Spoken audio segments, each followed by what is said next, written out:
11월 21일 에스겔서 42장 1절에서 43장 27절, 42장 제사장 방.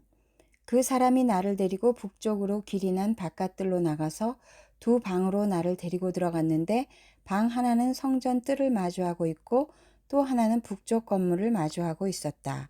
북쪽을 마주한 그 방을 재니 길이가 100자이고 너비가 50자였다.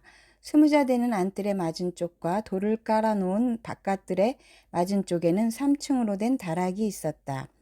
또 그 방들 앞에는 내부와 연결된 통로가 있었는데 그 너비가 10자요 그 길이가 100자였다. 그 문들은 북쪽으로 나 있었다. 3층의 방들은 가장 좁았는데 1층과 2층에 비하여 3층에는 다락들이 자리를 더 차지하였기 때문이다. 이 방들은 3층이어서 바깥 마당의 현관에 있는 기둥과 같은 기둥이 없었으므로 3층은 1층과 2층에 비하여 더 좁게 물려서 지었다.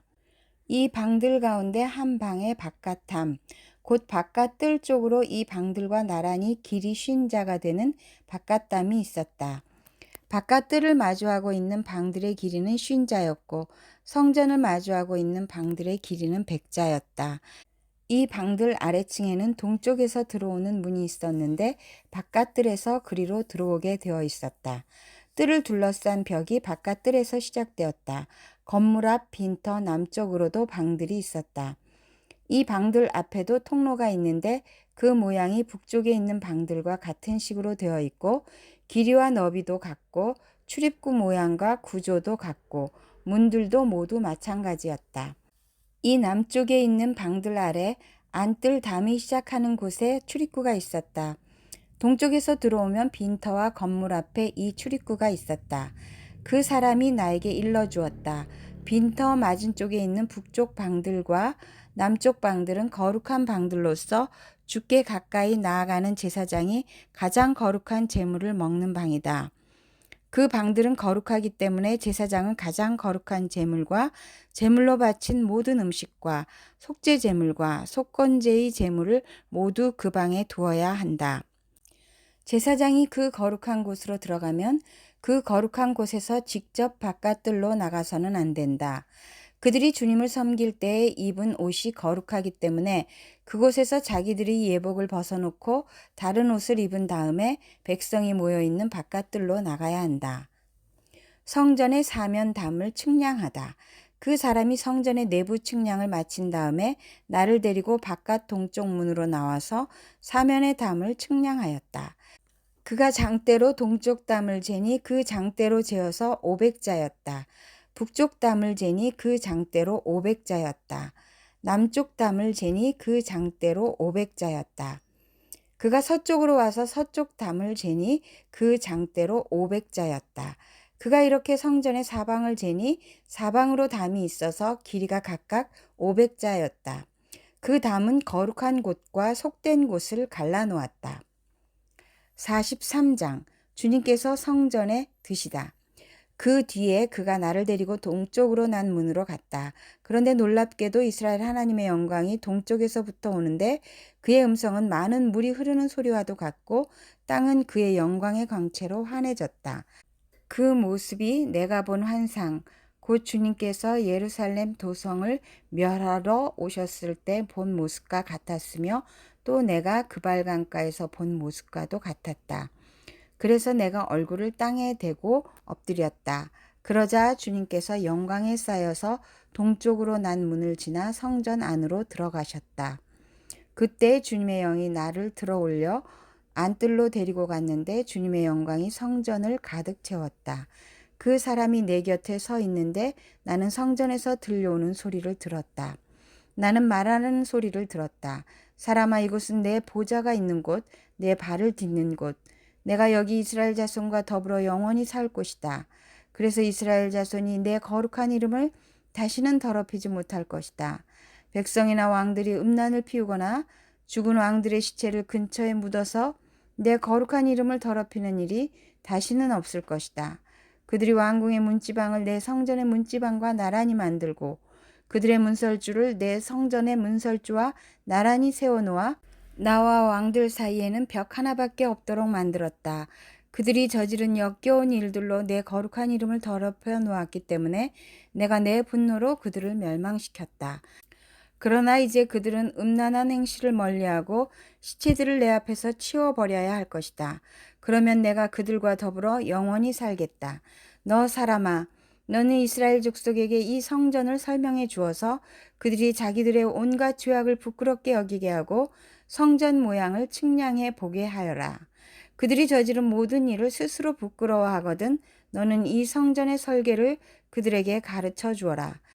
성전의 배치도 성전의 출입구, 이 성전의 건축 양식 등 모든 규례와 법도와 모든 율례를 그들에게 알려주고 그들이 보는 앞에서 글로 써 주어서 그들이 이 성전의 건축 설계의 법도와 규례를 지키고 행하게 하여라. 성전의 법은 이러하다. 성전이 자리 잡고 있는 산꼭대기 성전터 주변은 가장 거룩한 곳이어야 한다. 이것이 성전의 법이다. 번제단의 모양과 크기. 자로 잰 제단의 크기는 다음과 같다.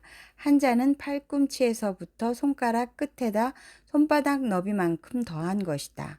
제단 밑받침의 높이는 한 자이고 그 사방 가장자리의 너비도 한 자이다. 그 가에는 빙 돌아가며 높이가 한 뼘 되는 턱이 있는데 이것이 제단의 밑받침이다. 이 땅바닥에 있는 밑받침의 표면에서 아래층의 높이는 두 자요, 너비는 한 자이다. 이 아래층의 표면에서 2층의 높이는 넉 자요, 너비는 한 자이다. 그 제단 화덕의 높이는 넉 자요, 화덕의 네 모서리에는 뿔이 4개 솟아 있다.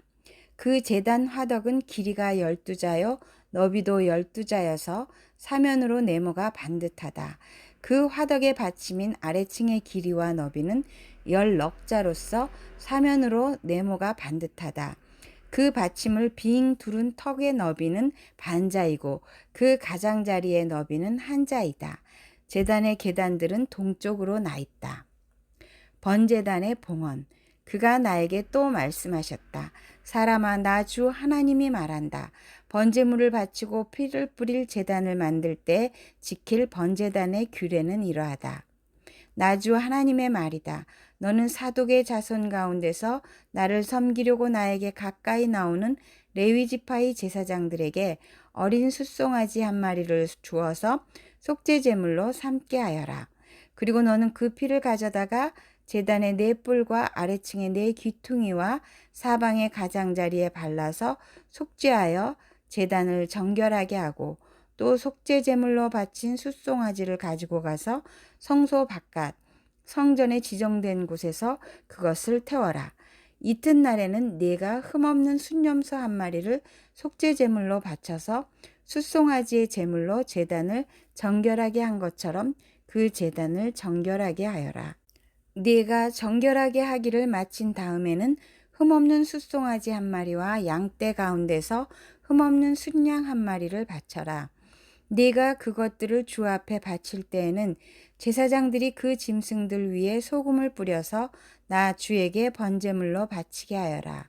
너는 이레 동안 매일 염소 한 마리를 속죄 제물로 마련하여 놓고 어린 숫송아지 한 마리와 양떼 가운데서 순양 한 마리를 흠없는 것으로 마련하여 놓고 이레 동안 제단의 부정을 벗기는 속죄제를 드려서 제단을 정결하게 하며 봉헌하도록 하여라. 이 모든 날이 다 찬 뒤에는 여드렛 날 이후부터는 제사장들이 그 제단 위에 너희의 번제와 감사제를 드리게 하여라. 그러면 내가 너희를 기쁘게 받아들이겠다. 나 주 하나님의 말이다. 야고보서 5장 1절에서 20절. 5장 부자에게 주는 경고. 부자들은 들으십시오. 여러분에게 닥쳐올 비참한 일들을 생각하고 울며 부르짖으십시오. 여러분의 재물은 썩고 여러분의 옷들은 좀 먹었습니다. 여러분의 금과 은은 녹이 슬었으니 그 녹은 장차 여러분을 고발할 증거가 될 것이요 불과 같이 여러분의 살을 먹을 것입니다. 여러분은 세상 마지막 날에도 재물을 쌓았습니다.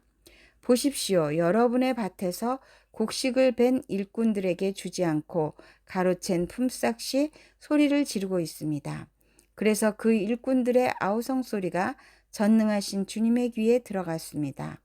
여러분은 이 땅 위에서 사치와 쾌락을 누렸으며 살육의 날에 마음을 살찌게 하였습니다.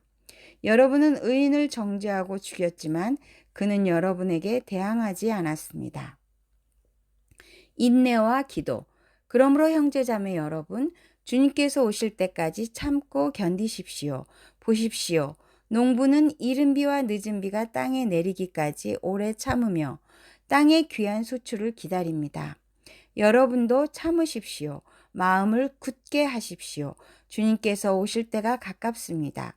형제자매 여러분, 심판을 받지 않으려거든 서로 원망하지 마십시오. 보십시오. 심판하실 분께서 이미 문 앞에 서 계십니다. 형제자매 여러분, 주님의 이름으로 예언한 예언자들을 고난과 인내의 본보기로 삼으십시오. 보십시오. 참고 견딘 사람은 복되다고 우리는 생각합니다. 여러분은 욥이 어떻게 참고 견디었는지를 들었고 또 주님께서 나중에 그에게 어떻게 하셨는지를 알고 있습니다. 주님은 가여워하시는 마음이 넘치고 불쌍히 여기시는 마음이 크십니다. 나의 형제자매 여러분, 무엇보다도 맹세하지 마십시오. 하늘이나 땅이나 그 밖에 무엇을 두고도 맹세하지 마십시오. 다만 예해야 할 경우에는 오직 예라고만 하고 아니오 해야 할 경우에는 오직 아니오라고만 하십시오. 그렇게 해야 여러분은 심판을 받지 않을 것입니다. 여러분 가운데 고난을 받는 사람이 있습니까? 그런 사람은 기도하십시오. 즐거운 사람이 있습니까? 그런 사람은 찬송하십시오. 여러분 가운데 병든 사람이 있습니까? 그런 사람은 교회의 장로들을 부르십시오. 그리고 그 장로들은 주님의 이름으로 그에게 기름을 바르고 그를 위하여 기도하여 주십시오. 믿음으로 간절히 드리는 기도는 병든 사람을 낫게 할 것이니 주님께서 그를 일으켜 주실 것입니다. 또 그가 죄를 지은 것이 있으면 용서를 받을 것입니다. 그러므로 여러분은 서로 죄를 고백하고 서로를 위하여 기도하십시오. 그러면 여러분은 낫게 될 것입니다. 의인이 간절히 비는 기도는 큰 효력을 냅니다. 엘리야는 우리와 같은 본성을 가진 사람이었지만 비가 오지 않도록 해달라고 간절히 기도하니 3년 6개월 동안이나 땅에 비가 내리지 않았으며 다시 기도하니 하늘이 비를 내리고 땅은 그 열매를 맺었습니다. 나의 형제자매 여러분, 여러분 가운데서 진리를 떠나 그릇된 길을 가는 사람이 있을 때 누구든지 그를 돌아서게 하는 사람은 이 사실을 알아두십시오. 죄인을 그릇된 길에서 돌아서게 하는 사람은 그 죄인의 영혼을 죽음에서 구할 것이고 또 많은 죄를 덮어줄 것입니다. 시편 130편 1절에서 4절, 130편 환난 때에 주님을 신뢰함, 성전에 올라가는 순례자의 노래. 주님, 내가 깊은 물속에서 주님을 불렀습니다. 주님, 내 소리를 들어주십시오. 나의 애원하는 소리에 귀를 기울여 주십시오. 주님, 주님께서 죄를 지켜보고 계시면 주님 앞에 누가 감히 맞설 수 있겠습니까? 용서는 주님만이 하실 수 있는 것이므로 우리가 주님만을 경외합니다. 잠언 28장 6절에서 7절. 부유하나 구부러진 길을 가는 사람보다는 가난해도 흠없이 사는 사람이 낫다. 슬기로운 아들은 율법을 지키지만 먹기를 탐하는 사람들과 어울리는 아들은 아버지에게 욕을 돌린다.